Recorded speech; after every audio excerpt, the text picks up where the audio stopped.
கேட்கிறேன். எல்லா ஹல்லேலூயா, ஹல்லேலூயா, ஹல்லேலூயா.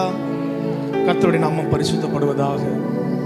ஆசீர்வதிக்கப்பட்ட இந்த ஓய்வு நாளிலே கர்த்தருடைய வார்த்தையை உங்கள் மத்தியிலே பகிரும்படிக்கு தேவனருளே சொல்லி முடியாத ஈவு தயவுகளுக்காய் ஸ்தோத்திரம். இந்த வாய்ப்பை ஏற்படுத்தி கொடுத்த போதகருக்காய் நான் ஆண்டவரை ஸ்தோத்தரிக்கிறேன். ஒரு சிறு ஆப்பர்ச்சுனிட்டி கொடுக்கப்பட்டது. பல வருடங்களுக்கு முன்பதாக பர்மா காலனி பகுதியிலே ஒரு கேர்செல் நடந்து கொண்டிருந்தது. அந்த கேர்செல்லில் ஒரு சகோதரன் நடத்தி கொண்டு வந்தார். ஒரு நாள் அந்த கேர்செல்லுக்கு அந்த சகோதரன் நடத்த இயலவில்லை, போக முடியல அவரால். பாஸ்டர் அப்படியே பார்த்துட்டு என்னையை பார்த்து, பிரதர் நீங்கள் ஒரு நாள் போய் நடத்திட்டு வாங்கன்னு சொன்னார். அற்பமாய் துவங்கப்பட்ட ஆரம்பம். ஒரு நாள் அந்த கேர்செல்லில் போய் சும்மா சாதாரணமாக போய் உட்காந்து ஒரு 4 பேர் சேர்ந்து ஜெபிச்சோம். இன்று கர்த்தர் தாவீதை வர வர விருத்தி அடைய செய்தது போல படிப்படியாய் கொஞ்சம் கொஞ்சமாக ஏற்றி இந்த சபையிலே கற்றுக் கொடுக்கப்படுகிற வார்த்தைகளை சத்தியங்களை எல்லாம் கேட்டு கேட்டு ஒரு சிறிய அளவாய் துவங்கின ஊழியம் இன்று பல தேசங்களுக்கும் போய் கொண்டிருக்கிறது. ஹல்லேலூயா.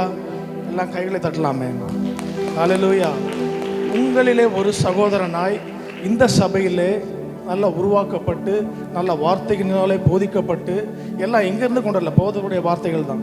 இந்த வார்த்தைகளினாலே போதிக்கப்பட்டு இன்று எங்கள் ஆன்லைன் பைபிள் காலேஜ் என்று சொல்லப்படுகிற ஒரு ஸ்தாபனம் சிட்னி ஆஸ்திரேலியாவிலேருந்து இயங்குகிறது. அதில் ஸ்ரீலங்காவில் தான் வந்து அதோட எங்களுடைய பிரின்சிபல் இருக்காங்க.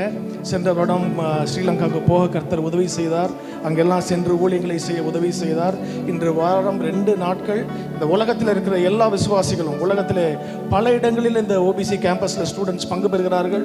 அநேகருக்கு கர்த்தருடைய வார்த்தையை கொடுக்கும்படியாக கர்த்தர் இன்றளவும் கர்த்தர் உயர்த்தி வைத்திருக்கிறதுக்காய் அவரை நான் துதிக்கிறேன், ஸ்தோத்திரிக்கிறேன். விசேஷமாக இந்த வாய்ப்பை துவக்கத்தை ஆரம்பம் தான் முக்கியமானது.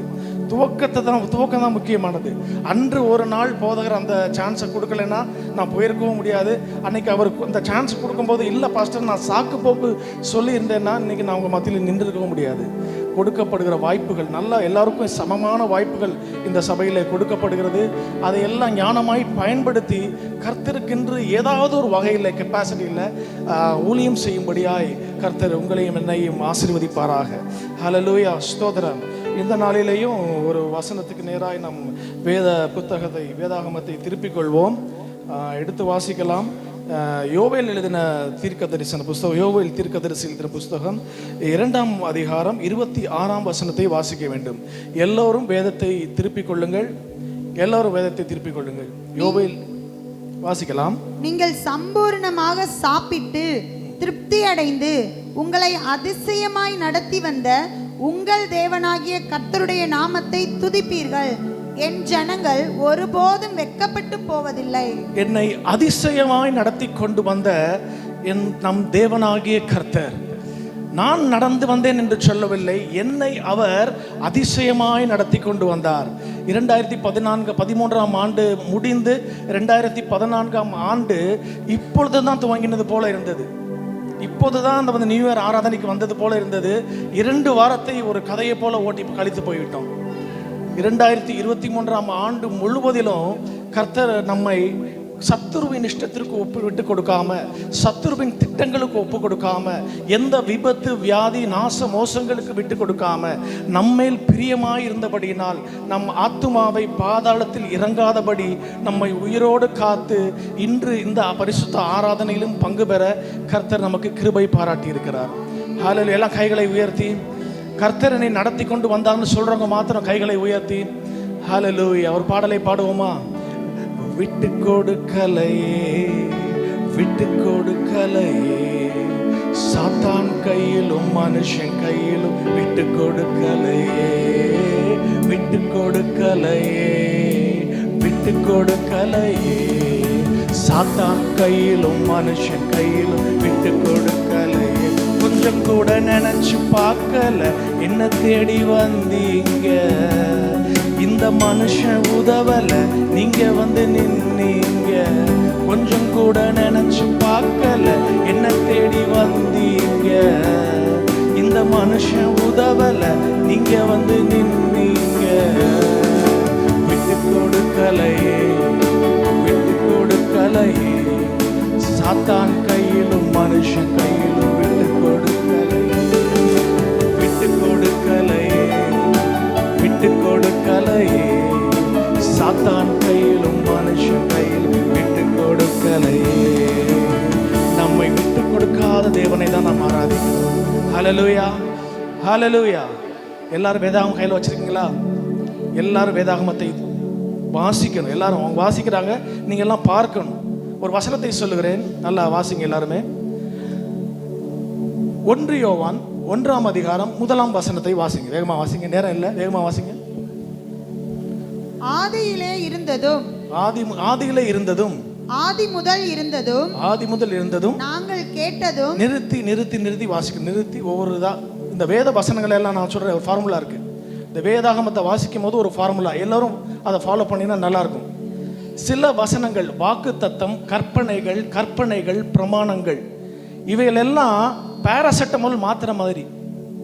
கற்பனைகள், கட்டளைகள், பிரமாணங்கள் இதெல்லாம் பாராசெட்டமால் மாத்திரையை சாப்பிட்ற மாதிரி கபக்குன்னு போட்டு முழுங்கிடணும். வாக்கு தத்தங்கள், ஆசீர்வாதங்கள், இந்த வார்த்தைகள்லாம் வரும்போது அது விக்ஸு மிட்டாய் மாதிரி மெதுவாக சப்பி மெதுவாக தான் சாப்பிடணும். ருசிச்சு மெதுவாக அனுபவிச்சு அந்த மாதிரி வாசிக்கிற வார்த்தை தான் அது. வாசிங்க. ஆதி முதல் இருந்ததும், நாங்கள் கேட்டதும், எங்கள் கண்களினாலே கண்டதும், நாங்கள் நோக்கி பார்த்ததும், எங்கள் கைகளினாலே தொட்டதுமாயிருக்கிற ஜீவ வார்த்தையை குறித்து உங்களுக்கு அறிவிக்கிறோம். கைகளால் தொட்டதுமான ஜீவ வார்த்தை. அதே வெளிப்படுத்தின விசேஷத்தில் ஒருவரும் அறிந்திராத ஒரு நாமத்தை ஆண்டவர் சொல்லுகிறார், வெளிப்படுத்துகிறார். அது கர்த்தருடைய வார்த்தை என்பதே. வார்த்தையானவர் என்று ஒரு நாமம் ஆண்டவராக இயேசு கிறிஸ்துவுக்கு உண்டு. ஆண்டவராக இயேசு கிறிஸ்துவை தொட முடியுமா என்று சொன்னால் தொட முடியும். எப்பொழுதெல்லாம் தொட முடியும்? இந்த வேதாகமத்தை தொடும்போதெல்லாம் நம்ம ஆண்டவராக இயேசு கிறிஸ்துவை தொட முடியும். மத்தேயு புஸ்தகம் 14ஆம் அதிகாரம் 36ஆம் வசனம், மத்தேயு 14 அதனுடைய கடைசி வார்த்தையை மட்டும் வாசிக்க வேண்டும். மத்தேயு 14:36 அதனுடைய கடைசி வார்த்தை. வஸ்திரத்தின் ஓரத்தை ஆகிலும் அவர்கள் தொடும்படி இல்ல கடைசி வார்த்தையை மட்டும் வாசிங்க. தொட்ட யாவரும் சொஸ்தமானார்கள். ஹல்லேலூயா. இந்த வேதாகமத்தை தொட்ட யாவரும் சொஸ்தமானார்கள், சொஸ்தமாகிறார்கள், இனிமேலும் சொஸ்தமாவார்கள். ஏனென்றால் இயேசு கிறிஸ்துவின் ரத்தம் நேற்றும் இன்றும் என்றும் என்றென்றைக்கும் மாறாதது. ஹல்லேலூயா. சத்தத்தை காணோம். ஹல்லேலூயா. ஒரு சபையில் இப்படி தான் ஒரு ஊழியக்காரர் பிரசங்கம் பண்ணிக்கிட்டு இருந்தாராம். எல்லாரும் வேதத்தை தொட்டு வாசிக்கிறதுக்கு தான் சொல்றாங்க, வேதாகமத்தை தொட்டு வாசிங்கன்னு சொல்றது. தொட்டு வாசிக்கும் போது ஒரு முதியவர் மாத்திரம் வேதாகமத்தை பார்க்காம அந்த பிரசங்கியாரே முறைச்சு பார்த்துட்டே இருந்தாராம். இப்போ இங்கே நின்று பார்க்கும்போது தான் தெரியும், எல்லாம் வேதாகமத்தை உற்சாகமாக ஹல்லேலூயா ஆமென்னு சொன்னீங்கன்னா எங்களுக்கும் உற்சாகமாக பிரசங்கிக்க முடியும். ஒரு முறைச்சு பார்த்துட்டே இருந்தாருன்னு வச்சுக்கோங்க, இங்கே பிரசங்கம் ஓடாது. என்ன நினைக்கிறாரோ, என்ன திட்டுறாரோ, என்ன சொல்கிறாரோ ஒன்றும் புரியலையே அப்படின்னு பிரசங்கம் ஓடாது. அது முடிச்சோன்னு அவர் மனசு கேட்காம கேட்டார், ஐயா எல்லாரும் வேதாகமத்தை வாசிக்கிறாங்க, நீங்கள் மட்டும் வேதாகமத்தை வச்சுட்டு அப்படியே வேதாகமே இல்லாமல் அப்படியே எனிவே பார்த்துட்டு இருக்கீங்களே அப்படின்னு சொன்னாராம். அதுக்கு அந்த பெரியவர் சொன்னாராம், ஐயா நீங்கள் சொன்னால் உண்மையாக தான் இருக்கும். நீங்கள் வேதாகமத்தில் இந்த வசனம் அந்த வசனம் சொல்லிட்டீங்க, நீங்கள் பொய் சொல்ல மாட்டீங்க தெரியும் ஐயா, நீங்கள் சொன்னால் உண்மையாக தான் இருக்கும். இந்த பயலுக தான் உங்களை நம்பாமல் தேடுறாங்க. இல்லை, இவங்க தான் நீங்கள் சொல்கிறத நம்பாமல் நீங்கள் சொல்கிறது சரியா இல்லையான்னு பார்க்கறதுக்கு தேடுறாங்க. நான் நம்புகிறேன், நீங்கள் தைரியமாக பேசுங்க அப்படின்னாரு. அப்படி இருந்துடாதீங்க. வேதாகமத்தை பவுலே சொன்னாலும் சரி, யார் சொன்னாலும் சரி, பெரோயா பட்டணத்தார் காரியங்கள் இப்படி இருக்கிறதா என்று சொல்லி வார்த்தைகளை ஆராய்ந்து பார்க்கிறதுலே அவர்கள் தேறினவர்களாக இருந்தார்களாம். வசனத்தை யார் சொன்னாலும் சரி, is it there in the Bible, வேதாகமம் என்ன சொல்லுதுன்னு பார்க்கணும். சரியா? நம்ம செய்திக்குள்ளே கடந்து செல்வோம், நேரம் ஓடிக்கொண்டே இருக்கிறது, பேச விட்டா பேசிட்டே இருக்கலாம். இந்த நாளிலே தேவன் பேசும்படியாய் ஆயத்தப்படுத்தின வார்த்தைகள், தேவன் நம்மை நடத்தும் விதங்கள். 2024ஆம் ஆண்டின் துவக்கத்திலே உள்ள நம்மை தேவன் எப்படியெல்லாம் நடத்தப் போகிறார், எப்படியெல்லாம் நடத்த சித்தமுள்ளவராய் இருக்கிறார் என்பதை குறித்து தான் உங்கள் மத்தியிலே நான் ஒரு நேரம் அனுமதிக்கும் வரை நான் பிரசங்கிக்கலாம் என்று இருக்கிறேன். தேவன் நடத்தும் பாதைகள் அல்லது தேவன் நடத்தும் விதங்கள்.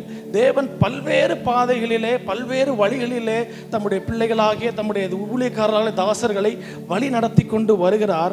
அவைகளிலே ஒரு 5 காரியத்தை மாத்திரம் நாம் தியானித்து நாம் ஜெபிக்கலாம். முதலாவதாக எடுத்துக்கொள்ளுங்கள், சேர்ந்து திருப்பிக் கொள்ளுங்கள். ஆதியாகம புஸ்தகம் 24ஆம் அதிகாரம் 48ஆம் வசனத்தை வாசிக்க வேண்டும். ஆதியாகமம் 24:48. தலை குனிந்து கர்த்தரை பணிந்து கொண்டு, நான் என் எஜமானுடைய சகோதரன் குமாரத்தியை அவர் குமாரனுக்கு கொல்ல என்னை நேர்வழியாய் நடத்தி வந்த என் எஜமானாகிய ஆபிரகாமின் தேவனாய் இருக்கிற கர்த்தரை ஸ்தோத்தரிக்கிறேன். முதலாவது அவர் நடத்துகிற வழி நேர்வழியாய் நடத்துகிற தேவன். நேர்வழியாய் நடத்துகிற தேவன். நம்முடைய தேவன் நேர்மையானவர், நேர்த்தியானவர், நேர்வழியாய் நடத்துகிறவர். ஹல்லேலூயா. இந்த உலகத்து மனுஷன் சொல்லுவாங்க, கொடுக்கிற தெய்வம் கூரை பிச்சுக்கிட்டு கொடுக்குன்னு சொல்லுவாங்க. நம்ம தேவன் அப்படி கிடையாது. நேர்வழியாய் நடத்தி அந்த ஆசீர்வாதத்தை பெற்றுக்கொள்ள நம்மை பலப்படுத்தி தகுதிப்படுத்தி நம்மை ஓட வைத்து நம்மோட கூட ஓடி வந்து நம்மை பெற்றுக்கொள்ளத்தக்கதாய் ஓட வைத்து அந்த ஆசீர்வாதங்களை சுதந்திரிக்கத்தக்கதான எல்லா ஆலோசனையும் நமக்கு தந்து நம்மோட கூட வருகிறவர் நாம் ஆராதிக்கிற தேவன். ஹல்லேலூயா.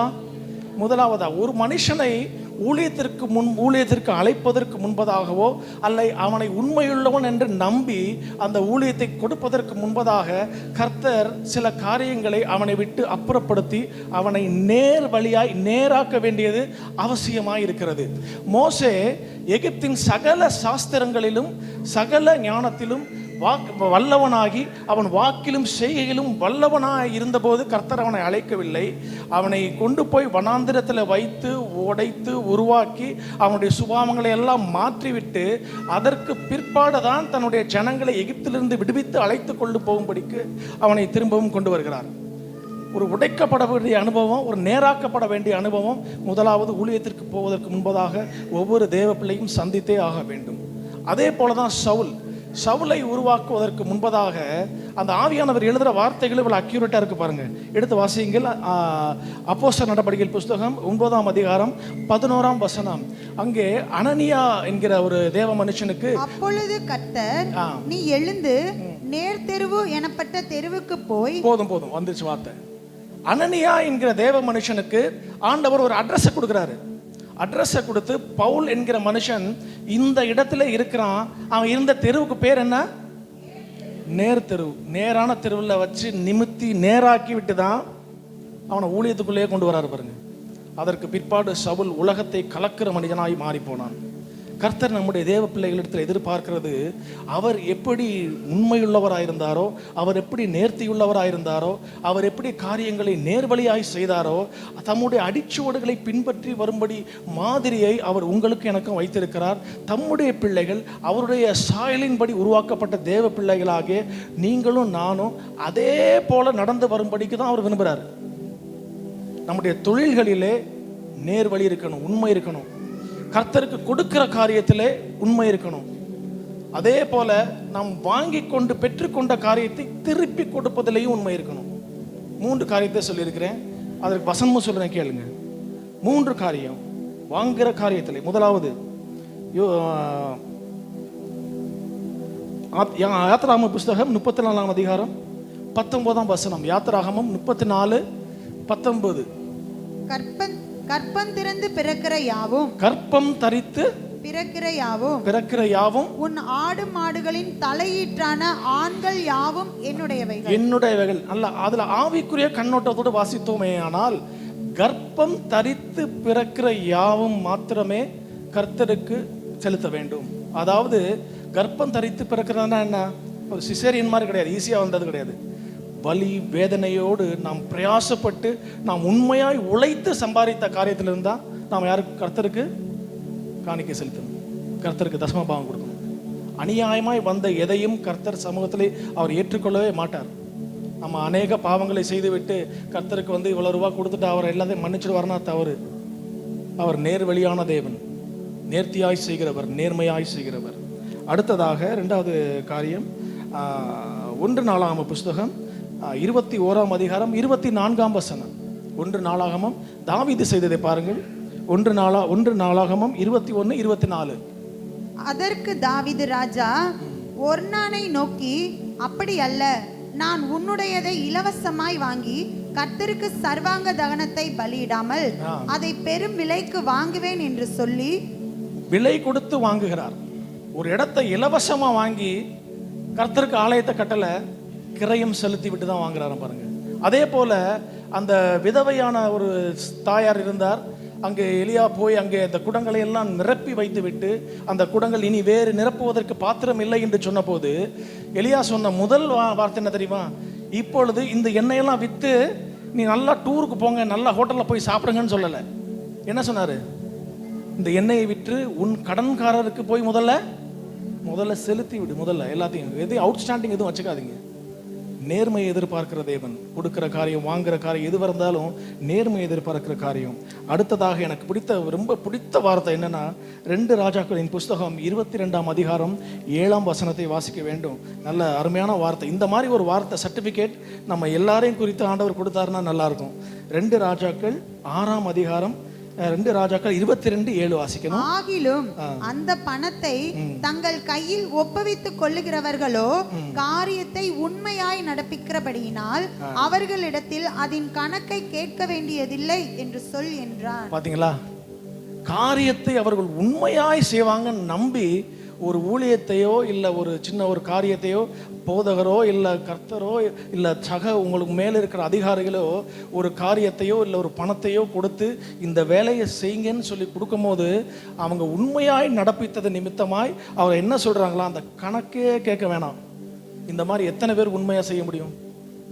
அதுவும் இந்த காலகட்டத்தில் இந்த வீடு கட்டுறவங்களுக்கு நல்லாவே தெரியும், பிஸ்னஸ் பண்ணுறவங்களுக்கு நல்லாவே தெரியும். உண்மையாய் நடப்பிக்கிறவர்கள் மிக சமீபம்.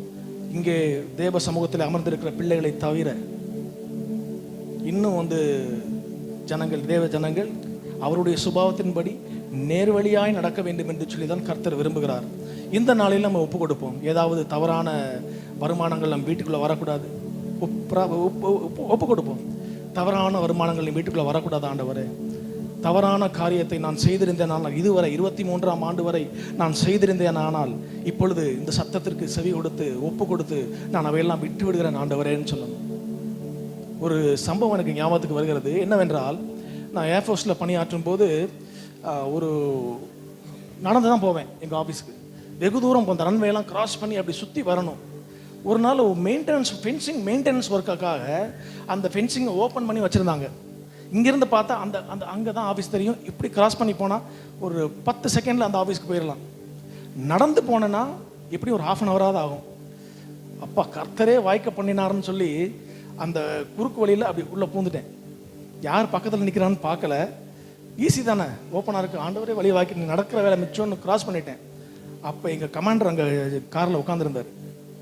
யூ கம் ஹியர் அப்படின்னாரு. போனேன். அவர் சொன்ன வார்த்தை என் வாழ்க்கையில் மறக்கவே முடியாது இன்னைக்கு வரைக்கும்.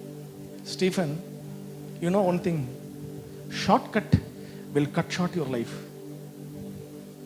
குறுக்கு வழி உன் வாழ்க்கையை குறுகி போக செய்துவிடும். அந்த வார்த்தை அப்படியே ஆணி அடித்த மாதிரி பதிஞ்சிருச்சு. அதற்கு பிற்பாடு எந்த காரியமானாலும் சரி, ஆண்டவர் பல உபத்திரவங்களின் பாடுகளின் வழியாக தான் தம்முடைய பிள்ளைகளுக்கு டிசைனே அதான். பாடுகளின் உபத்திரவங்கள் வழியாகத்தான் பரலோகத்துக்குள்ளே பிரவேசிக்க வேண்டும். ஈஸியாக வழி காட்டுவான் பிசாசு. நமக்கு எதிரான சத்துருவான பிசாசானவன் கோணலான சர்ப்பம், லிவியத்தான் என்னும் கோணலான சர்ப்பம். ஆண்டவராக இயேசு கிறிஸ்துவுக்கே ஒரு ஷார்ட்கட்டை தான் சொல்லி கொடுத்தான்.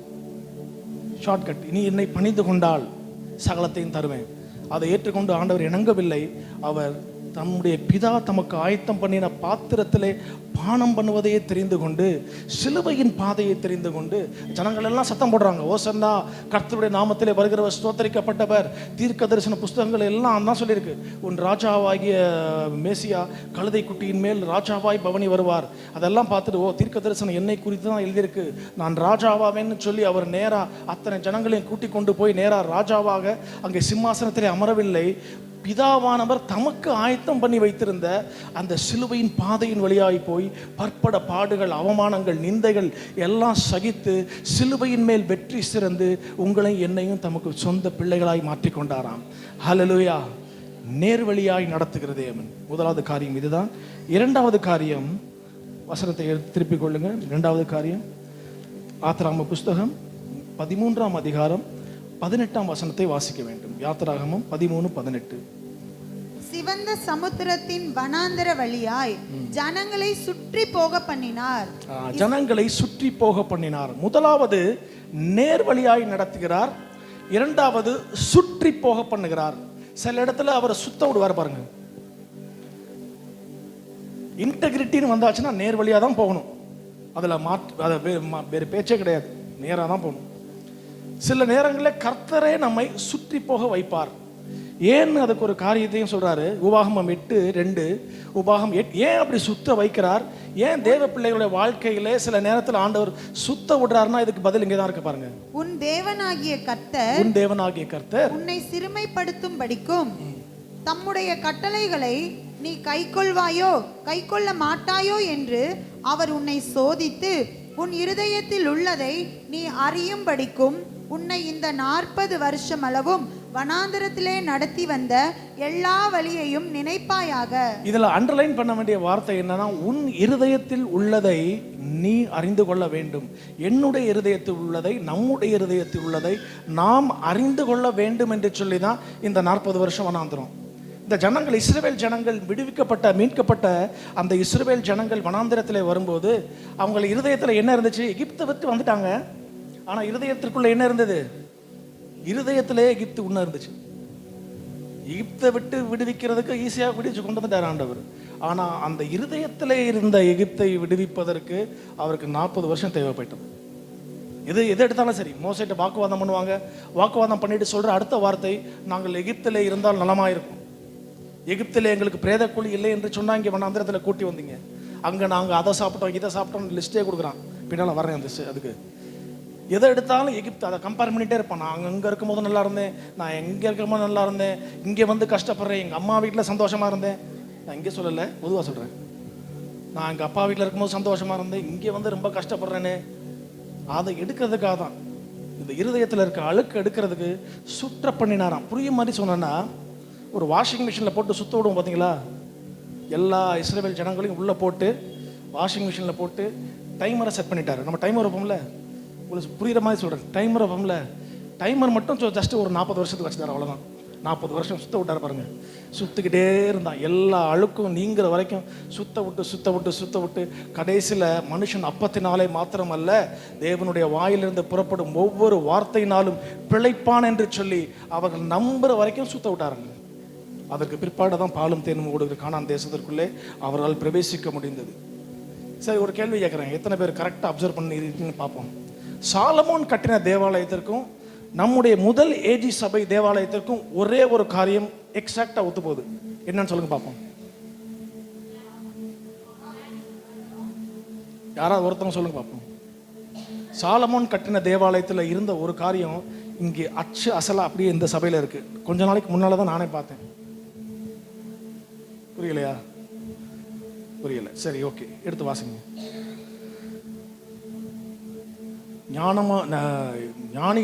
ஞானமுள்ள ராஜா சாலமோன் ராஜா கர்த்தருக்கென்று ஒரு தேவாலயத்தை கட்டுகிறார். கட்டும்போது அந்த வசனத்தை திருப்பிக் கொள்ளுங்க. 1 ராஜாக்கள் 6ஆம் அதிகாரம், 1 ராஜாக்கள் 6ஆம் அதிகாரம்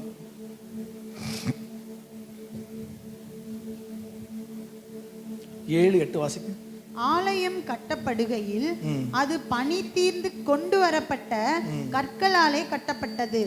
ஆகையால் அது கட்டப்படுகிற போது சுத்திகள், வாட்சிகள் முதலான எந்த இருப்பு ஆயுதங்கள் சத்தமும் அதிலே கேட்கப்படவில்லை. நடு அறைகளுக்கு போகிற வாசற்படி ஆலயத்தின் வலது புறத்தில் இருந்தது. சுழல் படிகளால் அப்படியே நிப்பாட்டிருங்க. சுழல் படிகள் எங்க இருக்கு?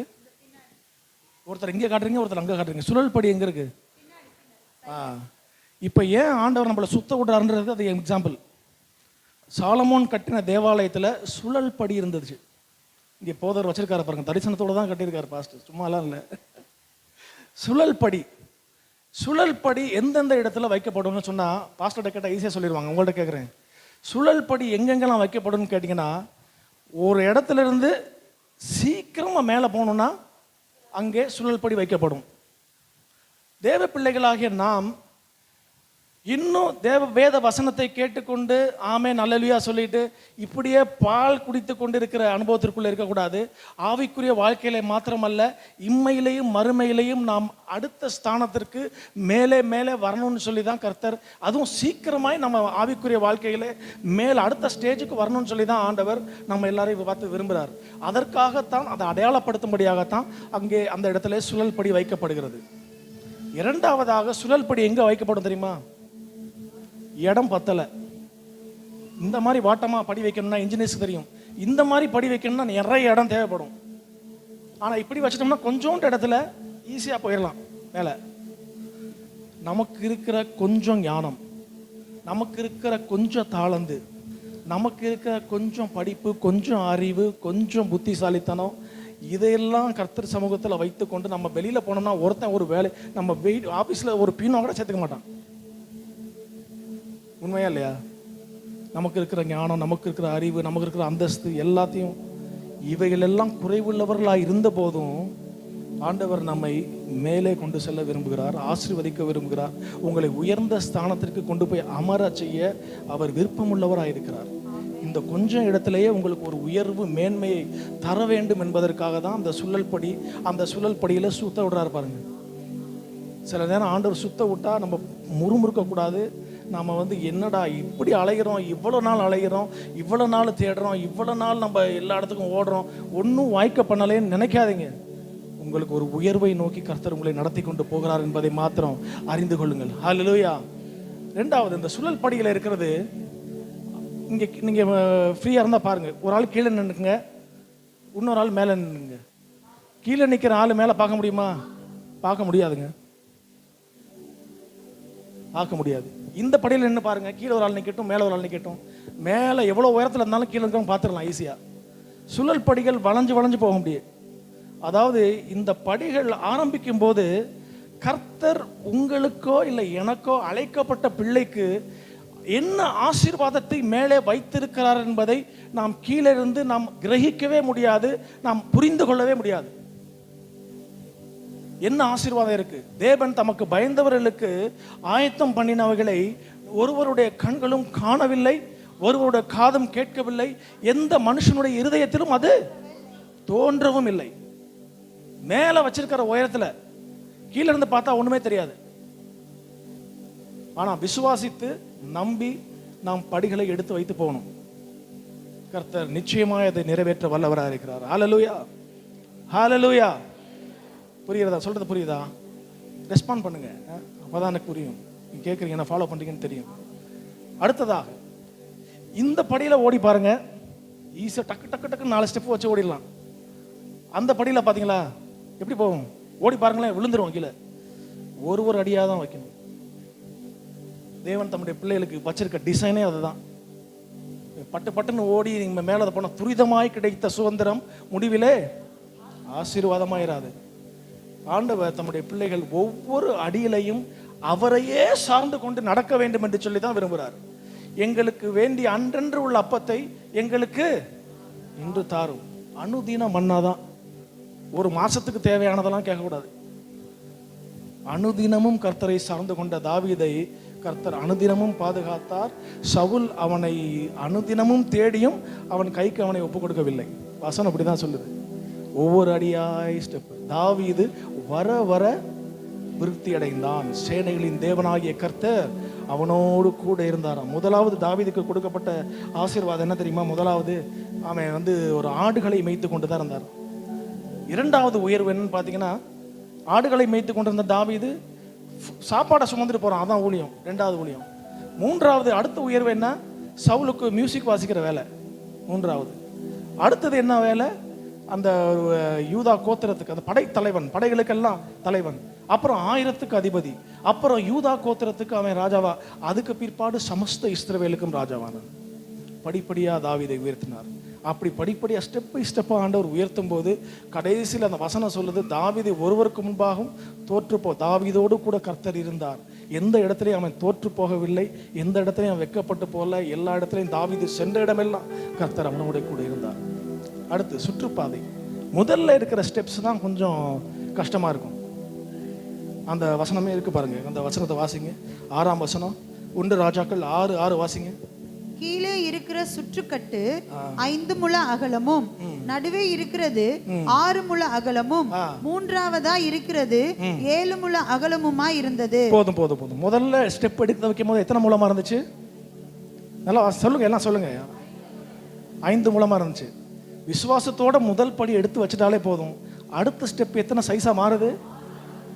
இன்னும் கொஞ்சம் அகலம், விஸ்தாரம், இன்னும் கொஞ்சம் விசாலம், இன்னும் கொஞ்சம் உயர்வு, இன்னும் கொஞ்சம் ஆசீர்வாதம். அடுத்த ஸ்டெப் வச்சப்பறம் அடுத்த ஸ்டெப் என்ன வருது? 7. இப்படி தான் கர்த்தர் ஆசீர்வதிப்பார். ஹல்லேலூயா. முதலாவது எடுத்து வைக்கிற படி தான் கஷ்டமா இருக்குங்க. யோர்தானை கடந்து போகும்போது ஆசாரியர்களை பார்த்து சொல்லுகிறார், ஆசாரியருடைய பாதங்கள் அந்த யோர்தான்ல பட்ட உடனே அந்த யோர்தான் பின்னோக்கி 2ஆய் பிளந்து போகும். இன்னைக்கு நம்மளை பார்த்து சொன்னா நம்ம என்ன செய்வோம்? நாம சொல்லுவோம், ஆண்டவரே நீங்க யோர்தானை 2ஆய் பிளங்க, அதுக்கப்புறம் நான் காலை வைக்கிறேன்னு சொல்லுவோம். ஆனா ஆண்டவருடைய பிளான் என்ன? நீங்க யோர்தான்ல காலை வைங்க, யோர்தான் 2ஆய் பிளங்க. முதல் படி வைக்கிறது தான் கொஞ்சம் சிரமம். ஊழியத்தில் போய் ட்ராக்ஸ் கொடுக்கறதுக்கோ இல்லை சொல்கிறதுக்கோ இல்லை சத்தியத்தை சொல்கிற பிரசங்கம் பண்ண முதல்ல நான் நடுங்குவேன். அப்படியே கர்த்தருடைய வார்த்தைக்கு ஆண்டவர் கூட இருக்கிறார், தைரியமாக சொல்லு. பயப்படுவேன், தப்பாக சொல்லிடுவோமோன்னு பயப்படுவோம். முதல் படி தான் கஷ்டமாக இருக்கும். முதல்ல தான் நடுக்கம், பயம், திகழ்லாம் இருக்கும். அடுத்து போக போக விசாலங்கள் உண்டாகும். இப்போது இருக்கிற சூழ்நிலையில் உங்களுக்கு ஒருவேளை இந்த நாட்களிலே 2023ஆம் ஆண்டிலே ஒரு நெருக்கமான பாதையாய் இருந்திருக்கலாம், நெருக்கமான பாதையை கடந்து வந்திருக்கலாம். ஆனால் 2024ஆம் ஆண்டிலே கர்த்தரையே சார்ந்து அவருடைய சத்தத்திற்கு மாத்திரம் செவி கொடுத்து ஒவ்வொரு அடியாய் எடுத்து வைக்கும்போது உங்களுக்கு முன்பாக அடைக்கப்பட்ட கதவுகள் எல்லாம் கொஞ்சம் கொஞ்சமாக திறக்க ஆரம்பிக்கும். உங்கள் அடிகள் எல்லாம் விசாலமாகும். நீங்கள் வலது பக்கத்திலும் இடது பக்கத்திலும் இடங்கொண்டு பெருகுவீர்கள். ஹல்லேலூயா, ஹல்லேலூயா, ஸ்தோத்திரம். 2ஆவதாக சுற்றி நடக்க பண்ணுவாராம். 3ஆவது காரியம் ஏசாயா தீர்க்க தரிசன புஸ்தகம் 42ஆம் அதிகாரம் 16ஆம் வசனம். ஏசாயா 42:16 வாசிக்க வேண்டும். குருடரை அவர்கள் அறியாத வழியிலே நடத்தி, போதும். குருடரை அவர்கள் அறியாத வழியிலே நடத்தி. அறியாத வழியிலே நடத்துகிற தேவன் நேர்வழியாய் நடத்துவார், சுற்றி நடத்துவார். அறியாத வழியிலே எப்படி போகணும், அந்த சுழல் படியிலேயாவது அடுத்து ஒரு படி இருக்குன்னு தெரியும். ஆனா இங்க கண்ணை கட்டி காட்டில் விட்ட மாதிரி தான் சொல்றாரு பாருங்க. புலம்பல் புஸ்தகத்துல எரேமியா சொல்றாரு, புலம்பல் 3:2 வாசிக்க வேண்டும். புலம்பல் 3ஆம் அதிகாரம் 2ஆம் வசனம். அவர் என்னை வெளிச்சத்திலே அல்ல இருளிலே அழைத்து நடத்தி வந்தார். இருளிலே வந்து என்ன நடக்குதுன்னே தெரியாது, அவருடைய சத்தம் மாத்திரம் தான் கேட்கும். எங்க போகணும், எப்படி செய்யணும், என்ன பண்ணணும், அந்த பாதையின் ஊடாய் நடத்தி கொண்டு வருகிறாராம். ஆனால் அந்த 2ஆம் வசனம், அந்த 2ஆம் வசனத்துல இப்படி சொன்னத எரேமியா தீர்க்கதரிசி அடுத்ததாக 58ஆம் வசனத்துல என்ன சொல்றாருன்னு பாருங்க. 58ஆம் வசனத்தை வாசிங்க. அதிலேயே ஆண்டவரே என் ஆத்துமாவின் வழக்கை நடத்தினீர், என் பிராணனை மீட்டுக் கொண்டீர். ஏன் இருளான பகுதியில் வந்து ஆண்டவர் நடத்தி கொண்டு வந்தார்னா, அந்த இருளான இடத்திலே நம்முடைய ஆத்துமாக்களை கொள்ளையாடி கொண்டு போக வேண்டும் என்று சொல்லி சத்துரு போராடுகிறான். அவனை பார்த்து பயந்துடக்கூடாதுன்னு தான் நம்மளை கண்ணை கட்டி காட்டில் விடுறாரு. சில நேரம் நம்ம பார்த்து பயந்துருவோம். கிணத்துல விழுந்த மாடெல்லாம் பார்த்தீங்களா, அவங்க ரெஸ்கியூ பண்ணுவாங்களா, ஃபயர் அண்ட் ரெஸ்கியூ டீம். அதை ரெஸ்கியூ பண்ணும்போது எப்படி பண்ணுவாங்க? அந்த மாடை முதல்ல போய் நான் என்ன பண்ணுவாங்கன்னா, ஒரு துணியை வச்சு கண்ணை கட்டிடுவாங்க பாருங்க. ஏன்னா எடுத்து மேலே ரெஸ்கியூ பண்ணி மேலே கொண்டு வரும்போது அந்த கூட்டத்தை பார்த்துச்சுன்னா மாடு மிரண்டு மறுபடியும் ரொம்ப ஆக்ரோஷமாக ஆடும். திரும்பி உள்ளே போகிறதுக்கு வாய்ப்பு இருக்குது, இல்லை அங்கே ஹெல்ப் பண்ண வர மனுஷனை தாக்க வாய்ப்பு இருக்குது. பயந்துருவோம். இதனால தான் இஸ்ரவேல் ஜனங்களை அதை இதே புலம்பல்ல ஒரு வசனத்தை சொல்லிடுவோம். வசனம் 51ஆம் வசனத்தை வாசிங்க. நடுவில் இந்த இரண்டுக்கும் நடுவில் ஒன்று நடக்குது பாருங்க. என் நகரத்தினுடைய குமாரத்திகள் அனைவரின் நிமித்தமும் என் கண் என் ஆத்மாவுக்கு நோவு உண்டாக்குகிறது. பாத்தீங்களா, கரெக்டா அக்யூரேட்டா இருக்கு பாருங்க. என் கண் என் ஆத்மாவுக்கு நோவு உண்டாக்குறது. கண்ணு, இந்த கண்ணு பார்த்து பயந்துடுறான். இந்த பார்க்கறதுனால பயந்துடக்கூடாதுன்றதுக்காக தான் கர்த்தர் அவனை இருளில் உட்கார வச்சிருக்காரு. இதை புரிந்து கொள்ள வேண்டும். ஏன் என் வாழ்க்கையில இருட்டு, என் வாழ்க்கையில ஒண்ணுமே ஒரு க்ளூவும் கிடைக்கலையே, என்ன ஏதுன்னு பார்த்தா கர்த்தர் உங்களுக்காய் பின்பக்கத்தில் உட்கார்ந்து யுத்தங்களை செய்து கொண்டிருக்கிறார். அதுதான் எலிசாவின் ஊழியக்காரன். அவனை பார்த்து எலிசா சொல்றாரு, ஆண்டவரே அவன் கண்களை திறந்தருளும் சொல்லும்போது கர்த்தர் அவன் கண்களை திறந்த போது அந்த மலை முழுவதிலும் என்ன ஆச்சு, அந்த அக்கினிமயமான குதிரைகள் அங்க எல்லாம் எலிசாவை சூழ்ந்து கொண்டிருந்தது. அவன் பார்த்தான். இன்று நம்முடைய மாம்ச கண்களினாலே அதை நம்ம பார்க்க இயலாவிட்டாலும் ஆவிக்குரிய கண்களாலே அவைகளை நம்ம பார்க்க முடியும். நமக்கென்று நியமிக்கப்பட்ட தூதர்கள் நம்மை தப்புவிக்கும்படிக்கு நமக்காய் நியமிக்கப்பட்டிருக்கிறார்கள். அவர்கள் ஒவ்வொரு நாளும் நம்மை தப்புவித்து நம்முடைய ஜீவனை மரணத்திற்கு பாதாளத்திற்கு விலக்கி காத்து கொண்டு தான் இருக்காங்க. இந்த நாளில் வரும்போதே நான் ஜெபித்து கொண்டு தான் வந்தேன். ஆண்டவரே, இந்த வசனத்தை இந்த ஆராதனையின் வேலையில் ஒரு வசனத்தை சொல்லி இந்த பிரசங்கத்தை உறுதிப்படுத்துங்க. ஆண்டி கடைசி வரைக்கும் சொல்லவே இல்லை, ஆனால் இறுதி ஜெபம் பண்ணும்போது அந்த வசனம் வந்துருச்சு. என் ஜீவனுக்கு ஜீவனை தந்ததும் அல்லாமல் உம்முடைய, யோபு சொல்றாரு, எனக்கு ஜீவனை தந்ததும் அல்லாமல் உம்முடைய தயவையும் எனக்கு காண்பித்தீரே. உம்முடைய பராமரிப்பு என் ஆவியை உயிர்ப்பித்தது. அவருடைய பராமரிப்பு மாத்திரம்தாங்க நம்முடைய ஆவியை உயிர்ப்பித்து இன்று 2024 வருஷத்திற்குள்ளாயும் நம்மை சுகபத்திரமாய் நம்மை கொண்டு வந்து அமரச் செய்து கர்த்தருடைய வார்த்தையை கேட்க செய்து கொண்டிருக்கிறது. ஹல்லேலூயா, ஹல்லேலூயா. கர்த்தர் மாத்திரம்தான் என்னை நடத்தினார்னு சொல்றவங்க கைகளை உயர்த்தி சத்தமா ஹல்லேலூயா, ஹல்லேலூயா. ஒரு தேவ மனுஷன் கேட்டாராம் ஆண்டவர்கிட்ட பார்த்து, ஆண்டவரே, எனக்கு மட்டும் ஏன் இந்த பாடு, எனக்கு மட்டும் ஏன் இந்த உபத்திரவம், எனக்கு மட்டும் ஏன் இந்த ஆழமான தண்ணீருக்குள்ளே நடத்தி கொண்டு போகிறீர், ஏன் ஆண்டவரே அப்படின்னு கேட்டாராம். God, why are you taking me into the deep waters? அதுக்கு ஆண்டவர் சொன்னாரா, because your enemies cannot swim. ஆழமான தண்ணீருக்குள்ள உன்னை ஏன் நடத்தி கொண்டு போறான்னா, மகனே, உன் சத்துருக்களுக்கு நீச்சல் தெரியாது. அதனால தான் அவங்கள மூழ்கடிக்கும்படிக்கு தான் வழி, வனாந்தரமான அந்த இருளான வழியிலே உன்னை நடத்தி கொண்டு வருகிறேன் என்று சொன்னார். பாருங்க, தாவீது ஒரு ஜெபம் செய்கிறார். தாவீது ஒரு விசித்திரமான ஜெபம். சங்கீதம் 61:2 ஆண்டவரே, எனக்கு எட்டாத உயரமான கன்மலையிலே என்னை கொண்டு போய் விடும். என் இருதயம் தொய்யும் போது பூமியின் கடையாந்திரத்திலிருந்து உம்மை நோக்கி கூப்பிடுவேன். எனக்கு எட்டாத உயரமான கன்மலையில் என்னை கொண்டு போய் விடும். எனக்கு எட்டாத உயரமான கன்மலையிலே என்னை கொண்டு போய் விடும். தாவீது ஜெபிக்கிறாரு, உயரமான கன்மலையிலே கொண்டு போய் விடும். ஏன் இப்படி ஜெபிக்கணும்? அதே இது ஏசாயா தீர்க்கதரிசன புஸ்தகத்தில் 40 அதிகாரம் 36 வசனத்தை வாசிக்கிற வேண்டாம், நேரம் போய் கொண்டிருக்கிறது. கர்த்தருக்கு காத்திருக்கிறவர்களோ புது பலன் அடைந்து கழுகுகளை போல செட்டைகளை அடித்து உயரே எழும்புவார்கள். கழுகுகளை போலன்னு போட்டிருக்கு. அந்த பைபிள் காலேஜ் படிக்கிற அனைவரும் இங்கே இருக்கீங்க, நீங்கள்லாம் படிக்கும் போதே அதுக்கு ஹீப்ரூ வேர்டு என்னன்னு நீங்கள் வந்து கான்ஃபிடன்ஸாக வச்சு வாசிங்க. நிறைய அப்ளிகேஷன்ஸ்லாம் இருக்குது. ஹீப்ரூ வேர்டு என்னன்னு பார்த்தீங்கன்னா, அதுக்கு அந்த கழுகுன்னு போட்டிருக்க இடத்துல கிரிஃபான் வல்ச்சர்னு போட்டிருக்கும். கிரிஃபான் வல்ச்சர், ருப்பெல்ஸ் கிரிஃபன் வல்ச்சர். அதை இன்னும் கொஞ்சம் ஆழமாக நீங்கள் ஸ்டடி பண்ணி பார்த்தீங்கன்னா, அந்த உலகத்திலேயே ரொம்ப உயரமாக பறக்கக்கூடிய பறவை இந்த கிரிப்பான் வல்ச்சர் தான். கிட்டத்தட்ட 37,000 அடி உயரத்தில் தான் பறக்கும். அது ரொம்ப உயரத்தில் பறக்கும் அந்த கிரிப்பான் வல்ச்சர். ஆனால் அந்த கிரிப்பான் வல்ச்சரை ரொம்ப கஷ்டப்படுத்துறது யார் தெரியுமா? ரொம்ப அதுக்கு இடைஞ்சலை கொடுக்கறது யார் தெரியுமா? இந்த சாதாரணமாக இருக்கிற காக்கா. சாதாரணமாக இருக்க காக்கா வந்து என்ன பண்ணுமா, அது பின்னால் முதுகில் உட்காந்துட்டு அது தலையிலே கொட்டுமா டக்கு டக்குன்னு. நீ இந்த பாவம் செஞ்ச, நீ குற்றவாளி, நீ தகுதி இல்லாதவன், நீ அற்பேன், நீ வந்து இன்னால இந்த பாவம் செஞ்ச, நீ தகுதி இல்லாதவன், நீ தகுதி இல்லாதவன், நீ அற்பமானவன், நீ உதவாதவன் இப்படின்னு சொல்லி சாத்தானுக்கு அடையாளமாக இருக்கிற அந்த காகம் என்ன பண்ணும்? இந்த பாருங்க, இந்த காகம் என்ன பண்ணும், மேலே உட்காந்துட்டு அப்படி அந்த ரிப்பான் வில்ஃபை கொத்திக்கிட்டே இருக்குமா. இந்த ரிப்பான் இந்த கழுகு வேற ஒன்றும் செய்யாது. அப்படி வலி கொஞ்சம் ஜாஸ்தி ஆன அப்புறமா சில நேரம் மனிதர்களும் அப்படி தானே செய்வாங்க. நம்ம சொந்த பந்தங்கள் வேற எங்கேயும் வராது, உள்ளுக்குள்ள இருந்து நம்ம காயப்படுத்தினவன் சத்ரு அல்ல, என்னோட அப்பம் புசித்தவனே நம்ம காயப்படுத்துவான், கூட இருந்தவனே காயப்படுத்துவான். தாவீது சொல்றாருல.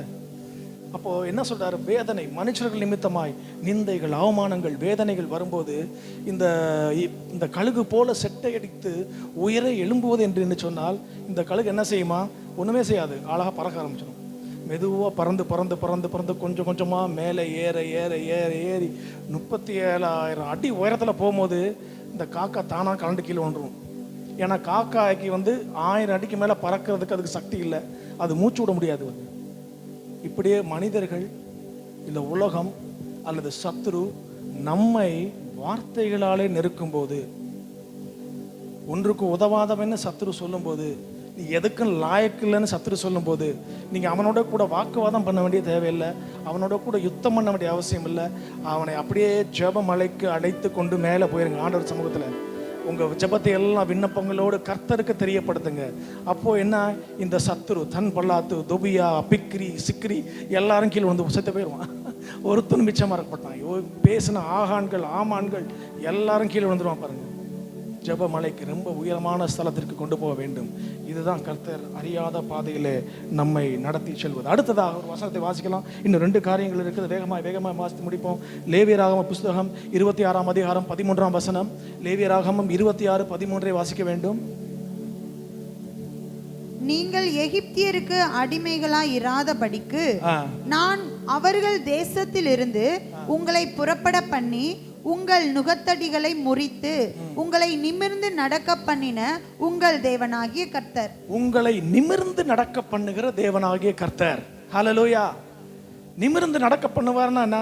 இதுவரைக்கும் நம்ம நிமிரல, தலை குனிஞ்சுதான் இருக்கோம். நம்ம சொந்த பந்தங்களுக்கு மத்தியிலே, நம்ம குடும்பத்துக்கு மத்தியிலே, மற்ற ஜனங்களுக்கு மத்தியிலே, அலுவலகத்திலே, வியாபாரத்திலே, எங்கே வேணாலும் நம்ம குனிந்த நிலை தான். நம்மளை பார்க்கல சத்துரு ரொம்ப கோலியாத்தை போல உயரமாக வந்து நிற்கிறான். தலை நிமிர முடியாத நிலை. ஆலயத்திலே 18 வருஷமாய் சற்றும் நிமிரக்கூடாத ஒரு கூனியாக இருந்தாலும் ஒரு ஒரு அம்மா இருந்தாங்க. முதல்ல வந்து அவங்க கொஞ்சம் கூனியாக கூட இருந்திருக்கலாம். ஆனால் அவங்கள பார்த்து எல்லாம் ஏளனங்கள், நகைப்பு, கேலி பேச்சு இதை சொல்லியே கொஞ்சம் கூட நிமிர முடியாத கூனியாக மாறிட்டாங்க. ஆனாலும் அவங்க ஆலயத்துக்கு வருவதை விடவில்லை. 18 வருஷமா என்றாவது எனக்கு ஒரு விடுதலை கிடைக்கும் என்று சொல்லி நம்பி விசுவாசித்து தேவ ஆலயத்துக்கு வருவதை விடாமல் செஞ்சு கொண்டிருந்தாங்க. ஒரு நாள் வந்தது, ஆண்டவராக இயேசு கிறிஸ்து தேவாலயத்திற்கு வருகிறார். இந்த கூனியை பார்த்து அவர் சொல்லுகிறார். அந்த வசனத்தை நம்ம வாசிக்க வேணும். லூக்கா 13ஆம் அதிகாரத்தில் 12ஆம் வசனம். 13:12. லூக்கா 13:12. அவளை கண்டு, அவ்வளவுதான். இயேசு முதலாவது அவளை காண்கிறார். கண்டு தம்மிடத்தில் அழைத்து ஸ்திரீயே உன் பலவீனத்தினின்று விடுதலையாக்கப்பட்டாய் என்று சொல்லி அவள் மேல் தமது கைகளை வைத்தார். போதும். முதலாவது காண்கிறார், இரண்டாவது தம்மிடத்திலே அழைக்கிறார், மூன்றாவதாக அவள் மேல் தன் கைகளை வைக்கிறார். இதுல இந்த 3 காரியத்திலையும் ஒரு முக்கியமான சம்பவம் இருக்கு. மற்ற இடத்துலலாம் பாருங்க, இயேசு கிறிஸ்து தான் போவார். போய் நான் வந்து குணமாக்குவேன், நான் வந்து விடுவிப்பேன், நான் வந்து ஆசீர்வதிப்பேன். இதெல்லாம் கேட்ட மாதிரி இல்லை. எங்கேயோ வாக்குத்தத்தத்தில் போட்டோம் ஒரு தடவை. வந்து ஆசீர்வதிப்பேன், வந்து விடுவிப்பேன், வந்து தப்புவிப்பேன், எல்லாத்துக்கும் வந்து என்னை பிரஸ்தாபப்படுத்துகிற எந்த ஸ்தானத்திலும் நான் வந்து உன்னை ஆசீர்வதிப்பேன்னு சொல்றாரு. ஆனா இங்கே அவர் அந்த ஸ்திரியை பார்த்து தம்மிடத்திலே அழைக்கிறார், காண்கிறார், நிலைமையை காண்கிறார், தம்மிடத்திலே அழைக்கிறார். நான் புரியும்படியா சொல்றேனே, இந்த வெளிநாடுகளில் இங்கே கிடையாது. வெளிநாடுகள் எல்லாம் அந்த மதுபானங்களை குடித்து விட்டு வண்டி ஓட்டுவாங்க நிறைய பேர். அப்போ போலீஸ்லாம் செக் பண்ணுவாங்க பார்த்தீங்களா. இங்கே ஒரு நல்ல வைத்தியர் அவளுக்குள்ளே இருக்கிற ஆவி இன்னதென்று, ஆபிரகாமின் குமாரத்தி தான், அவளுக்குள்ளே கட்டப்பட்டு இருக்கிற ஆவி என்னதென்று அவர் டயக்னோஸ் பண்ணுறதான் சொல்கிறேன் நான். அப்போ வெளிநாடுகளில் என்ன பண்ணுவாங்கன்னா, அந்த ட்ரங்க் அண்ட் டிரைவ் அவங்கள பிடிச்சாச்சுன்னா நம்ம ஊரில் ஊத சொல்லுவாங்க, அங்கே ஊத சொல்ல மாட்டாங்க. எல்லாம் டெக்னிக்காக எஸ்கேப் ஆயிடுவான். என்ன பண்ணுவாங்கன்னா, ஒரு நேர் கோடை போடுவான். நேர் கோடை போட்டு டை இந்த கோர்ட்லேருந்து வெளியே வராமல் நடந்து வாடான்னு, அதான் நடந்து வா. அவன் அங்கேருந்து இங்கே நடந்து வர்ற ஸ்டைல்லே கண்டுபிடிச்சிருவான் அவன் குடிச்சானா இல்லையான்னு. அந்த ஆட்டம் வந்து தெரியும் பாருங்க, குடிச்சவனுக்கு நேரம் நடக்கிறவனுக்கு அதிலே கண்டுபிடிச்சிருவான். இந்த ஸ்திரீயை தன்னிடத்திலே வரவழைக்கிறார். அவர் நடந்து வர்ற அந்த ஸ்டைலை பார்த்து நல்ல வைத்தியராக ஆண்டவர் இவளுக்குள்ளே ஒரு பலவீனப்படுத்துகிற ஒரு ஆவி உண்டு என்பதை அவர் அறிந்து கொள்கிறார். கண்டுபிடித்து அதற்கு பிற்பாடு அவளை தொட்டு அவளை நிமிர்ந்து நிற்க பண்ணினாராம். தொட்ட முதுகை தொட்டு. சரி, ஒரு கேள்வி கேட்கிறேன். நம்முடைய சரீரத்திலே நாம் கஷ்டப்பட்டு தொடுற பகுதி எது? சொல்லுங்க, மற்றவங்களும் சொல்லுங்க. நம்ம சரீரத்தில் ஈஸியாக தொடுறது நெத்தி தொட்டலாம், அங்கே தொட்டலாம், முன்னால் தொட்டலாம். ரொம்ப சிரமப்பட்டு தொடுற பகுதி நடு முதுகு தான். நம்மளால் தொட முடியாத உயரங்களை பகுதியெல்லாம் ஆண்டவர் தொட வைப்பார் இந்த வருஷத்தில். ஹல்லேலூயா. நம்மால் தொட முடியாத பகுதிகள், நம்மால் எட்டி பிடிக்க முடியாத உயரங்கள், நம்முடைய பிள்ளைகள் எட்டி பிடிக்க முடியாத ஆசீர்வாதங்கள், இவைகள் எல்லாவற்றையும் கர்த்தர் நம்மோடு கூட இருந்து அவைகள் எல்லாம் தொடும்படி பெரும்படி கர்த்தர் நம்மோடு கூட இருந்து நமக்கு உதவி செய்ய போகிறார். ஹல்லேலூயா, ஹல்லேலூயா. இன்னும் ஒரு காரியத்தை சொல்லுகிறேன், ஒரு 10 நிமிஷத்தில் முடிச்சுடுவேன். கொஞ்சம் சகித்துக் கொள்ளுங்கள், பொறுத்துக் கொள்ளுங்கள். தேவனை ஆராதிப்பதை தவிர தம்முடைய ஜனங்கள் ஒருவருக்கு முன்பதாகவும் தாழ்ந்து போக வேண்டும் என்பது கர்த்தருடைய சித்தம் அல்லவே அல்ல. ஒருவருக்கு முன்பதாகவும் நாம் தலை குனிந்து நம்ம வருந்தி நம்ம கடன் கொடுங்க அதை கொடுங்கன்னு கேட்கணும்னு ஆண்டவர் டிசைனே கிடையாது. அவருடைய பிளான் எல்லாம் என்னன்னு பார்த்தீங்கன்னா, நீ அநேக ஜாதிகளுக்கு கடன் கொடுப்பாய், நீயோ கடன் வாங்காதிருப்பாய். ஒரு சம்பவத்தை சொல்கிறேன், நல்லா கேளுங்க. என்னாகமம் 11ஆம் அதிகாரம் 5ஆம் வசனம். இதை சொல்லாமல் கடந்து செல்ல முடியவில்லை. என்னாகமம் 11:5. நாம் எகிப்திலே கிரயம் இல்லாமல் ஒரு காரியத்தை சொல்லிடுறேன். இந்த ஜனங்கள் எகிப்திலிருந்து விடுவிக்கப்பட்ட பிற்பாடு அவர்களுக்கு தினமும் மன்னா கொடுக்கப்படுகிறது. அந்த மன்னாவை புசித்து புசித்து சலிப்படைஞ்சிட்டு அவங்க சொல்ற வார்த்தை தான் இது. வாசிங்க இப்போ. நாம் எகிப்திலே கிரயம் இல்லாமல் சாப்பிட்ட மச்சங்களையும் வெள்ளரிக்காய்களையும் ஒண்ணு வாசிக்கலாம். மச்சங்கள், வெள்ளரிக்காய்கள், கொம்மட்டி காய்கள், கீரைகளையும், வெங்காயங்களையும், வெள்ளை பூண்டுகளையும் நினைக்கிறோம். ஏன் சொன்ன ஐட்டம் பாருங்க. அவர் எத்தனை 6 ஐட்டம் இருக்கா? இந்த 6 ஐட்டத்திற்கும் காமனா ஏதாவது ஒரு இது பொதுவா ஏதாவது ஒரு காரியம் பொருந்துதான்னு யோசிச்சு பாருங்க. மச்சங்கள், அடுத்து வெள்ளரிக்காய்கள், கொம்மட்டிக்காய், இதுக்கெல்லாம் காமனா ஏதாவது இருக்கா பொதுவா? இவைகள் நான் சொல்றேன் கேள்வி. இந்த காய்களுக்கு எல்லாம் பொருத்தமானது ஒண்ணு, எல்லாம் தரையில பூமியில விளையக்கூடிய தாவரங்கள். இதை பறிக்கிறதுக்கு நீங்க என்ன பண்ணணும்? குனியணும், தாழணும். ஆண்டவர் சொன்னது உபாகத்தில் என்ன சொன்னார்? நீங்க தாழ்ச்சி இல்லாமல் அப்பம் புசிக்கும் தேசத்தை, பாலும் தேனும் ஓடுகிற தேசம் மாத்திரமல்ல, நீங்கள் தாழ்ச்சி இல்லாமல் அப்பம் புசிக்கும் தேசத்துக்கு நான் உங்களை கொண்டு செல்வேன் என்று சொன்ன தேவன். இவங்க என்ன பண்றாங்க? உம்மட்டி காய், இந்த காய், அந்த காய்ன்னு சொல்லிட்டு அந்த காயை பறிக்கிறதுக்கு நீங்க முதுகு வளைஞ்சு குனிஞ்சு ஆண்டவர் அதை கூட நம்ம பிள்ளைகளுக்கு அனுமதிக்கல. அவருடைய மாஸ்டர் பிளான், அவருடைய பிளான்லாம் வேற, நம்ம கிரகிக்கவே முடியாது. நாம் அந்த உலக காரியங்களை மாத்திரம் தான் ஃபோக்கஸ் பண்ணிட்டு இருக்கோம். அவர் மேலானதையும் நம்ம சிந்தைக்கு அப்பாற்பட்ட ஆசீர்வாதங்களையும் தான் ஆண்டவர் வச்சிருக்காராம். அதையும் பார்த்துருவோமா? என்னாகமம் 13ஆம் அதிகாரம் 23ஆம் வசனம். என்னாகமம் 13:23 வாசிங்க. பின்பு அவர்கள் எஸ்கோல் பள்ளத்தாக்கு மட்டும் போய் அங்கே ஒரே குலையில் உள்ள ஒரு திராட்சை கொடியை அறுத்தார்கள். முதலாவது ஆண்டவர் தம்முடைய பிள்ளைகளுக்கு இருந்து வச்சிருந்தது என்னது? திராட்சை கொடி. அடுத்தது அதை ஒரு தடியிலே 2 பேர் கட்டி தூக்கி கொண்டு வந்தார்கள். மாதுளம் பழங்களிலும், மாதுளம் பழம் ரெண்டாவது, அத்தி பழங்களிலும் சிலவற்றை கொண்டு வந்தார்கள். இங்க ஆண்டவர் ஜனங்களுக்கு வச்சிருந்தது என்ன? முதலாவது திராட்சை, மாதுளம், அத்திப்பழம். இந்த 3 இருக்குது என்ன தெரியுமா? காமன். மேலெல்லாம் இருக்காது, இப்படிதான் இருக்கும். ஈஸியா பறிச்சுக்கலாம். அப்படியே மாதுளம் பழம் வச்சிருக்கீங்களா? பாத்துருக்கீங்களா? ஈஸி அப்படி நின்றுட்டு அப்படியே வாயிலே வந்து நிற்கும். ஆண்டவர் வச்சிருக்க டிசைன் அதுதான். கர்த்தர் நம்ம வாழ்க்கையில் வச்சு திட்டம் அதுதான். இது தெரியாம தான் கொம்மட்டி காய், இந்த காய், அந்த காயின்னு நம்ம முதுகை வளைச்சு நம்ம குனிஞ்சு நிமிந்து ஆண்டவர் அழைக்கும் போதே சொல்றார், வருத்தப்பட்டு பாரம் சுமக்கிறவர்களே நீங்கள் எல்லாரும் என்னிடத்தில் வாருங்கள், நான் உங்களுக்கு இளை. முதல்ல அவர் கொடுக்கறதே ரெஸ்ட் தான் உங்களுக்கு. அப்புறம் தான் உலகம் என்ன சொல்லும்? மாற்றி சொல்லும். 6 நாள் வேலை பாரு, 7ஆம் நாள் ரெஸ்ட்டு. ஆனால் ஆண்டவர்கிட்ட வரும்போது முதல்ல நீ ரெஸ்ட் எடுப்பா, உன் பாரத்தெல்லாம் வச்சிரு, அப்புறமா வந்து நம்ம ஓடலாம். அவருடைய நுகம் இலகுவாய் இருக்கிறது. அவர் நம்மை நிமிர்ந்து நடக்க பண்ணுவார். 2023ஆம் ஆண்டிலே எந்தெந்த இடத்திலெல்லாம் தேவ பிள்ளைகளாகிய நாம் ஒருவேளை தலை குனிந்திருந்தோமே ஆனால், இந்த புதிய வருடத்திலே கர்த்தர் அதே எல்லைகளிலே கர்த்தர் உங்களை என்னை தலை நிமிர்ந்து நிற்க வைக்க போகிறார். ஹல்லேலூயா. கடன் வாங்க மாட்டோம், கடன் கொடுப்போம் எல்லாருக்கும். ஹல்லேலூயா. இறுதியாக சங்கீதம் 48ஆம் அதிகாரம் 14ஆம் வசனம். சங்கீதம் 48. இந்த தேவன் என்றென்றைக்கும் உள்ள சதா காலங்களிலும் நம்முடைய தேவன் மரண பரியந்தம் நம்மை நடத்துவார். மரண பரியந்தம், இறுதி வரை நம்மை நடத்தும் தேவன். கடைசியாக இறுதி வரை நம்மை நடத்தும் தேவன். தாவீது ராஜா தன் சிங்காசனத்திலே அமர்ந்த பிற்பாடு அவர் யோசிக்கிறார், கர்த்தாவே என்னை இதுவரைக்கும் கொண்டு வந்ததற்கு நான் எம்மாத்திரம், என் வீடும் எம்மாத்திரம். சிங்காசனத்தில் அமர்ந்து யோசிக்கிறாரு. வேத பண்டிதர்கள்லாம் சொல்லுவாங்க, அவருடைய அரண்மனைக்குள்ள ஒரு ரூம் தனியாக இருக்குமா, அந்த ரூம்ல யாருமே போக முடியாதான். தாவீது மட்டும் போய் அங்கே அந்த ரூம்குள்ள என்ன இருக்குன்னு பார்த்தீங்கன்னா, அவர் ஆட்டு இடையனாக இருந்தபோது அவர் உடுத்தின அந்த வஸ்திரம், அந்த கோல், அந்த ஹார்ப், அந்த கிண்ணறம், அதை அவர் அந்த பொருள்லாம் வச்சு அதை நினைச்சு பார்ப்பாராம். எந்த நிலைமையில இருந்த என்னை ஆண்டவர் இந்த அளவுக்கு ராஜாவாய் உயர்த்தி வச்சிருக்காரு நினைச்சு எண்ணி துதி செய்வாராம் தாவீது. அப்போ தாவீது அந்த இதுல என்கேதி என்கிற ஊரில் தாவீது பாடின சங்கீதம் தான் 23ஆம் சங்கீதம். தெரியாதவங்க யாரும் கிடையாது.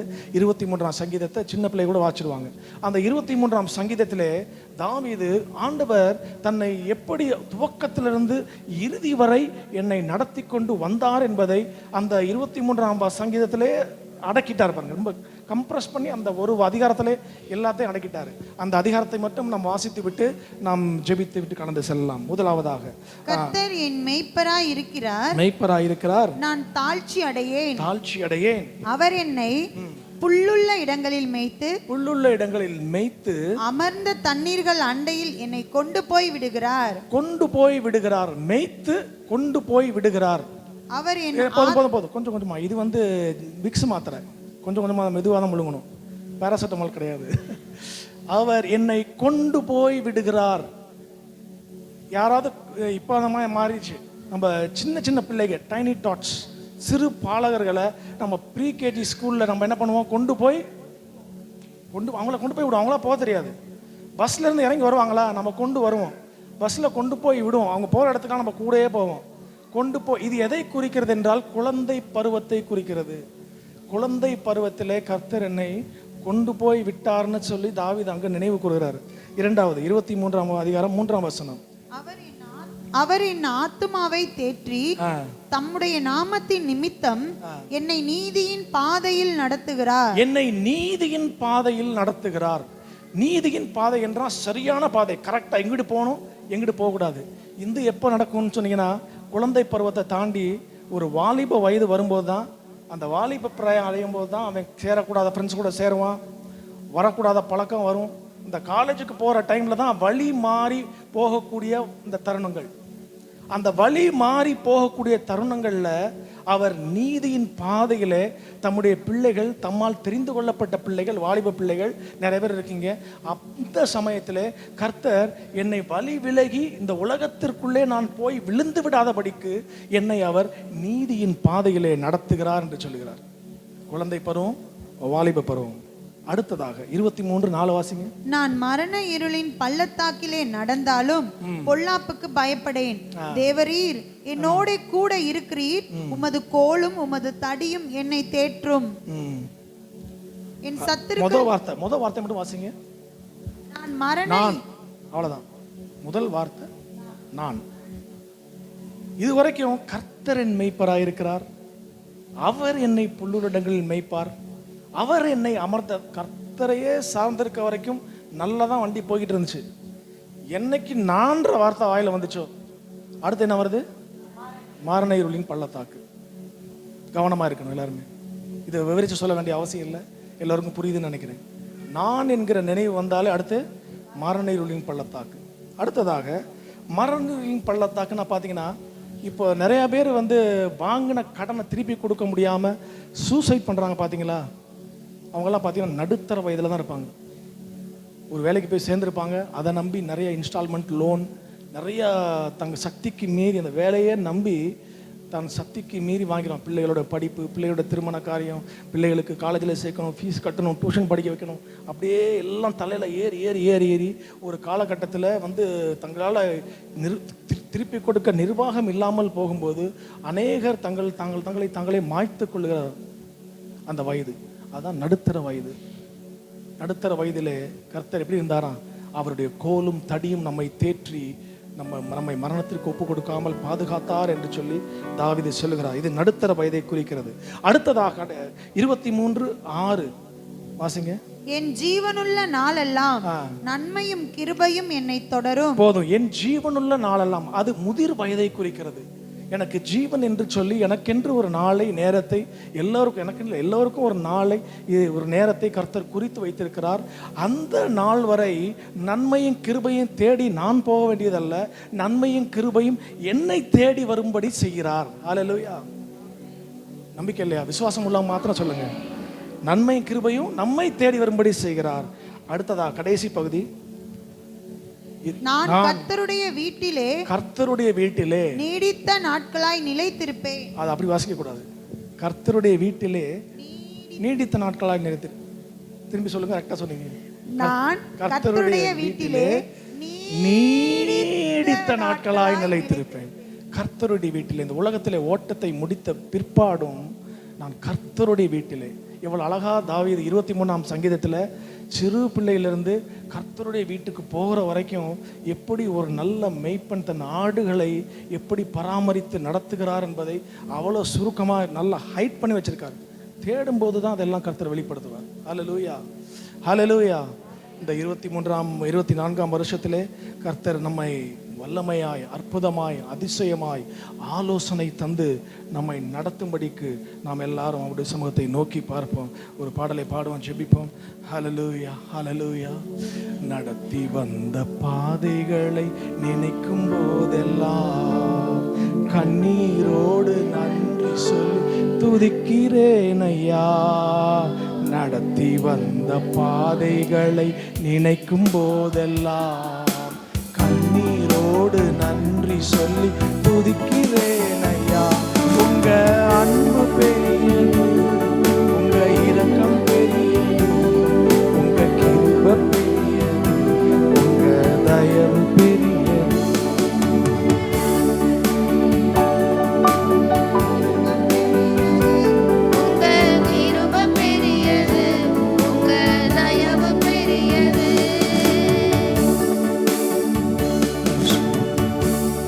நல்ல வார்த்தைகளுக்காக நம்ம கர்த்தரை ஸ்தோத்திரப்படுவோமாக. பிரைஸ் தி லார்ட், ஹல்லேலூயா. தேவன் நம்மை நடத்துகிற தேவன். இந்த வருஷம் முழுவதும் தேவன் அற்புதமானவையில் பயங்கரமாக செய்கிற தேவன் நம்மை அற்புதமாய் நடத்துவாராக. அவன் நேர்வழியாய் தவிர குறுக்கு வழியாய் ஒருபோதும் நடத்துவதில்லை. அவன் நேர்வழியை வைத்திருக்கிற தேவன். நம் வழிகள் மாத்திரமல்ல, நம்முடைய வாழ்க்கையிலும் நேர்வழியான பாதை இருப்பதாக. கொடுக்கல் வாங்கல் காரியங்களிலே, கர்த்தருக்கென்று செயல்படுகிற காரியங்களிலே எல்லாவற்றிலும் நேர்வழியாக இருக்க. குருடர்களை அவர்கள் அறியாத பாதை நடத்துகிறார். சில வேளையில் நம்ம நடந்து போகிற பாதை அறியாத பாதை, எங்கும் இருள் இருந்திருக்கும். யோபு சொல்லுகிறார், சுற்றி பார்க்கிறேன் எல்லாமே இருள். அவர் என்னை கடந்து போகிறார். அது கடந்து போவது தெரிகிறது, ஆனால் எனக்கு ஒன்றுமே தெரியவில்லை. ஆனால் அந்த சூழ்நிலையில் கர்த்தர் அந்த இருளின் மத்தியில் வெளிச்சமாக இருக்கிறார். தாவீது சொல்லுகிறார், என்னை சுற்றிலும் இருள் இருந்தாலும் கர்த்தர் எனக்கு வெளிச்சமாக இருப்பார். அவர் வெளிச்சத்தின் வைத்து வெளிச்சத்தின் பாதைகளை நடத்துகிற தேவன். அந்த வார்த்தைகளுக்கு ஸ்தோத்திரம். ஆண்டவர், இந்த காலவேளையில் நம்மோடு பேசுகிற நல்ல வார்த்தைகளுக்கு நன்றி. பேசுகிற மகனை கர்த்தர் பயன்படுத்துவாராக. ஹல்லேலூயா, ஸ்தோத்திரம் ஆண்டவரே. எங்கள் சர்வளவில் ஆண்டவரே, மன மகிழ்ச்சியானது காலவேளைக்காக நன்றி. இந்த காலவேளை சமூகத்தில் வரும்படியாய் தேவரீர் நீ கொடுத்த நல்ல கிருபைக்கு நன்றி. ஆராதிக்க பண்ணின தேவாதி தேவனுக்கு ஸ்தோத்திரம் ஐயா. எங்கள் ஆண்டவர் ஆசுவை தருவீராக. ஆண்டவரே, நீ நடத்துகிற பாதைகளுக்கு நன்றி ஐயா. நீ ஒருபோதும் தீமையான பாதை வழியை நடத்துவதில்லை. ஆண்டவரே, நீ நடத்துகிற பாதை புல்வெளியில் நடத்துகிறவர், அற்புதமாய் அமர்ந்த தண்ணீரண்டை நடத்துகிறவர், நீதியின் பாதையில் நடத்துகிறவர். ஆண்டவரே, மரண இருளின் பள்ளத்தாக்கு என்று எங்கள் வாழ்க்கையிலே சூழ்நிலை வந்தாலும் நீரவையில் வெற்றி பெறும்படியான வாழ்க்கையை கொடுத்து பந்தியை ஆயத்தப்படுத்தி வெற்றியின் வாழ்க்கை நடத்துகிறவர். எங்கள் வாழ்க்கை முழுவதும் நன்மை கிருபை தொடர பண்ணுகிற தேவன் ஐயா. நடத்துகிற எல்லா பாதைகளுக்கு நன்றி. நேர்வழியாய் நடத்தி வந்தது என்று எலியேசு சொன்னது போல எங்கள் வாழ்க்கையிலே சொல்லணும் ஐயா. எங்கள் ஆண்டவர்களை நேர்வழியாய் நடத்தி வந்தார். உமக்காய் ஸ்தோத்திரம் ஆண்டவரே. உடைய நாம் மகிமைப்படுவதாக. கேட்டவுடைய பிள்ளைகளுடைய வாழ்விலே ஆண்டவரே, மொழியை குறித்த இந்த விசுவாசம் வாழ்விலே முன்னேற்றி செல்வதற்கு கிருபை செய்வீராக. ஆசீர்வதியும் பேசுகிற மகனுக்கு அதில் பயன்படுத்துவீராக. நீ கொடுத்த கிருபைக்கு ஸ்தோத்திரம் ஆண்டவரே. ஆண்டவர் ஆசீர்வதியும். நீர் மகிமைப்படும். எல்லா துதிக்கான நாம் மகிமை செலுத்துகிறோம். இயேசு கிறிஸ்துவின் மூலம் ஜெபிக்கிறோம் நல்ல பிதாவே, ஆமென். ஆத்துமாவே கர்த்தரை ஸ்தோத்திரி, ஆத்துமாவே கர்த்தரை ஸ்தோத்திரி. ஆமென். நம்முடைய கர்த்தராக இருக்கிற இயேசு கிறிஸ்துவின் கிருபையும் பிதாவாகிய தேவனுடைய அன்பும் பரிசுத்த ஆவியானவருடைய அன்யோன்ய ஐக்கியம், கிருபை, சமாதானம், சந்தோஷம் நாம் அனைவரோடும் இன்றும் என்றும் சதா காலம் இருப்பதாக. ஆமென். அல்லேலூயா, அல்லேலூயா.